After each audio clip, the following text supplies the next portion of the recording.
Oh hello, this is Tak Chung from Walk with Tak. Welcome to my YouTube channel. If you enjoyed this video, please like, subscribe and share. I remember when I was growing up in Hong Kong, there was only one cooking utensil in the kitchen, and that was a wok, which was used for almost every cooking task in the kitchen. And when I first started cooking with the wok, I used it mainly for stir frying. And my kitchen cabinet is cluttered with different sizes, pots and pans. For example, I have frying pans of different sizes, and I use them only rarely. And I also have pots of different sizes, and I only use some of them in rare occasions. And then I think back to the days when the wok is the only cooking utensil in the kitchen. Then I quickly realized that I can use the wok not only for stir frying. In fact, I can use the wok as a frying pan. Why not fry some hamburger in the wok? Or even to make some grilled cheese sandwich in the wok. And the wok should not be just limited for the purpose of stir frying. For example, I could even use the wok as a pot, in this case for boiling spaghetti noodles. And so if you want to use your wok for more different type of cooking functions, here's 10 tips. Tip number 1, choose a wok with the greatest flexibility. You will want to find a wok that in addition to stir frying, that it is also capable of doing pan frying, boiling, steaming, and baking in the oven. One such wok that comes to mind is the Cucina 14-inch stainless steel wok. I use this wok to perform nearly 100% of all my cooking tasks. Tip number 2, choose the wok that is the right size as well as right weight for you. You want to choose the wok that is large enough to allow you to cook the amount of food that you want. The weight of the wok is very important because you're going to move the wok around from the stove to the countertop and to the sink. You need to be comfortable with the weight of the wok. If it is too heavy, you will find it difficult to move. The handle of the wok is also important. You want a wok with a handle that will stay cool. If you have a wok that do not fit this criteria, then you will end up not using it very much. Tip number 3, always get a wok without non-stick coating, so you do not have to worry about damage the surface of the wok. Learn how to season your wok to create a non-stick cooked surface. I use my spot seasoning method to season the wok each time before you cook. You can learn more about how this method works by taking a look at this video. Practice the spot seasoning method by frying some eggs. Once you have found that egg no longer stick to the surface of the wok after you do the spot seasoning method, you know that you have done it correctly. Number 4, keep the wok always clean and accessible in your kitchen. Develop a cleaning routine that you can clean your wok effectively and efficiently. After you clean your wok, the best way to store your wok is to hang it up.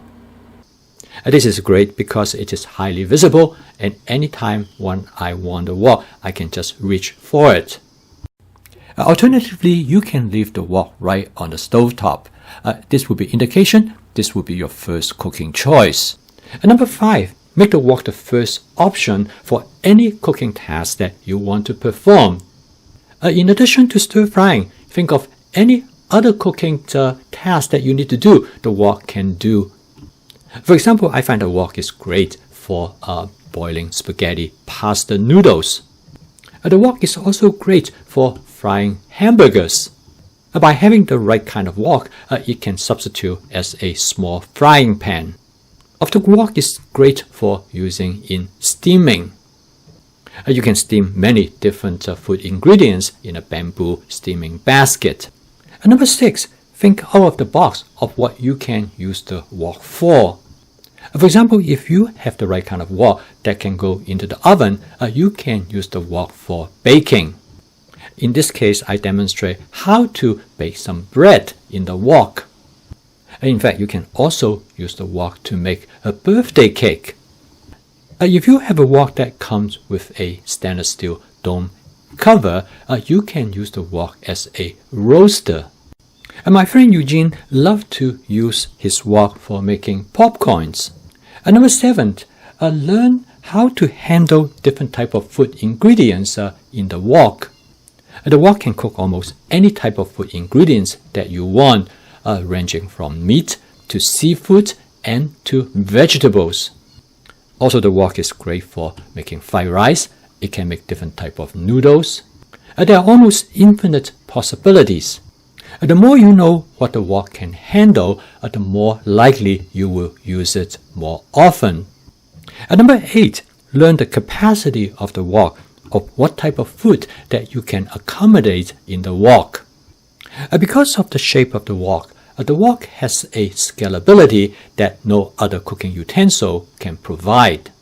For example, you can fry a single egg in the wok, as well as you can cook a large batch of fried rice for 4 or 5 people. By knowing the capacity of the wok in cooking different type of ingredients, you can avoid putting too much in the wok and hence reduce its cooking efficiency. Number 9, learn the heat capacity of your stove as well as the heating property of your wok. Even though most of the time you cook things in the wok in high heat, particularly during stir frying. However, there are times you want to carefully control the heat so you do not end up burning the food ingredients. Also, by learning how long it would take for you to heat up the oil in the wok, it will prevent you from overheating the oil. Understanding the heat capacity of your specific wok is going to be extremely helpful. It will make your food taste better, as well as make your cooking experience more pleasurable. Number 10, familiarize different ways to clean the wok. You want to clean the wok as efficiently as possible. For most of the cooking tasks, you should be able to clean your wok in less than a minute. However, there are times food can get stick and burn to the bottom surface of the wok. You want to learn and familiarize with cleaning methods such as the spot cleaning method that I shown in this video that will help you to clean up woks that are difficult and has things burned and stuck to it. So here are 10 tips that will help you to enhance the cooking function of your wok. Number 1, choose a wok with the greatest flexibility in allow you to perform different types of cooking tasks. Number 2, find a wok with the right weight and size that you are comfortable with. Number 3, learn as well as practice how to season your wok to create a non-stick cook surface. Number 4, keep your wok as accessible and reachable as possible in your kitchen. Number 5, make your wok always the first cooking option when you do any types of cooking. Number 6, think out of the box of what the things that you can do with the wok in achieve the type of cooking that you want. Number 7, learn how to use the wok to cook different types of food ingredients. Number 8, learn the cooking capacity of your wok to accommodate different types of food ingredients. Number 9, learn the heat capacity of your stove as well as the heating property of your wok. Number 10, familiarize yourself of different ways of how to clean your wok. If you take these 10 tips into consideration of how you use the wok, I think you will find that you are far more likely to pull out your wok every time when you're ready to cook. The more you cook with the wok, the better you're going to be good at it. And once you develop the competence, you're going to cook with consistency. I post a video every day to teach people about my fast cooking system. If you are interested in adopting my fast cooking system, please subscribe to my YouTube channel. Thank you for watching. I will see you tomorrow.